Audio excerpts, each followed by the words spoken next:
নমস্কার, আমি নিত্যানন্দ সূত্রধর, সহকারী প্রধান শিক্ষক, North Bengal Paper Mills High School. আমি আজকে এসেছি অষ্টম শ্রেণী গণিত প্রথম অধ্যায়ের ফিবোনাক্কি সংখ্যা ও স্বাভাবিক সংখ্যা যোগফল নিয়ে আলোচনা করতে।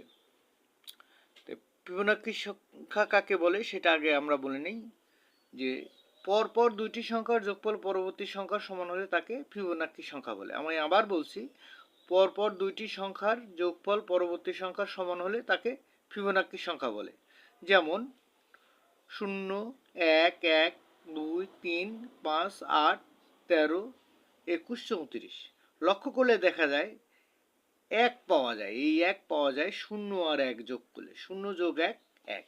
আবার 2 পাওয়া যায় 1 আর 1 যোগ করলে। এভাবে 3 পাওয়া যায় 2 আর 1 যোগ করলে। এমন করে যদি 13 পাওয়া যায়, 13 যদি হিসাব করি তাহলে 8 আর 5, 5 আর 8 যোগ করলে 13 হয়।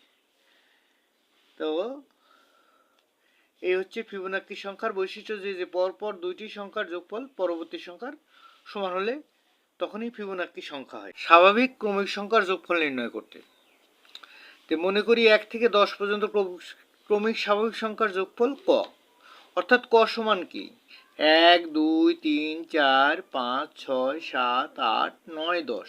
এটা যদি বিপরীত ক্রমে সাজাই ক সমান কি আসে, উল্টা দিক থেকে আসলে 10, 9, 8, 7, 6, 5, 4, 3, 2, 1।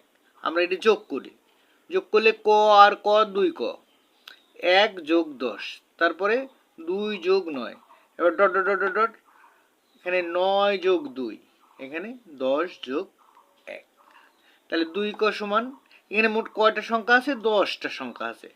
তাহলে 1 যোগ 10 কে যদি 10 দিয়ে গুণ করা যায় তাহলে এই 2 ক এর মান পাওয়া যাবে। তাহলে ক ইজিক্যাল টু, ক এর মান করতে গেলে কি হবে, 1 যোগ 10 গুণন 10 ডিভাইডেড বাই 2।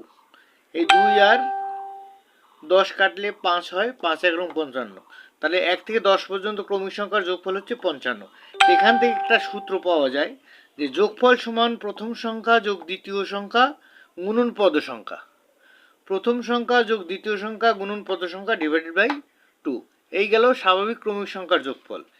এবার বিজোড় সংখ্যার যোগফল নির্ণয়।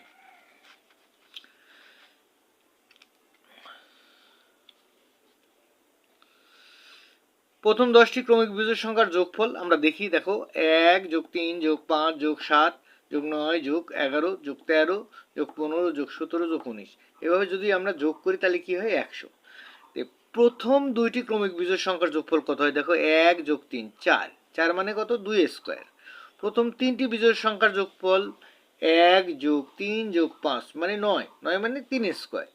প্রথম চারটি বিজোড় সংখ্যার যোগফল 1 যোগ 3 যোগ 5 যোগ 7 মানে 16 সমান 4 স্কোয়ার। এরকম 10টি বিজোড় সংখ্যার যোগফল তাহলে কি আসে, দেখো 1, 3, 5, 7, 9, 11, 13, 15, 17, 19, এদের যোগ করলে কত আছে, 100। 100 মানে কি 10 স্কোয়ার। তাহলে আমার প্রথম কটি ক্রমিক বিজোড় সংখ্যার যোগফল কি হবে, দেখো দুইটা বিজোড় সংখ্যার যোগফল কত হয়েছে, 2 স্কোয়ার। তিনটা বিজোড় সংখ্যার যোগফল 3 স্কোয়ার। চারটা বিজোড় সংখ্যার যোগফল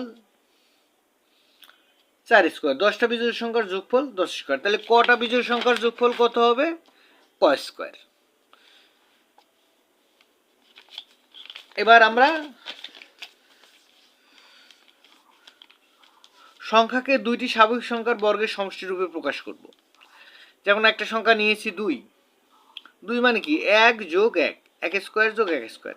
এখন 5 আমরা এমনভাবে নেব যেন দুটো সংখ্যাই বর্গ হয়, যাদের যোগ করলে ওই সংখ্যাটা পাওয়া যায়। যেমন 5, 1 যোগ 4, দেখো 1 স্কোয়ার যোগ 2 স্কোয়ার।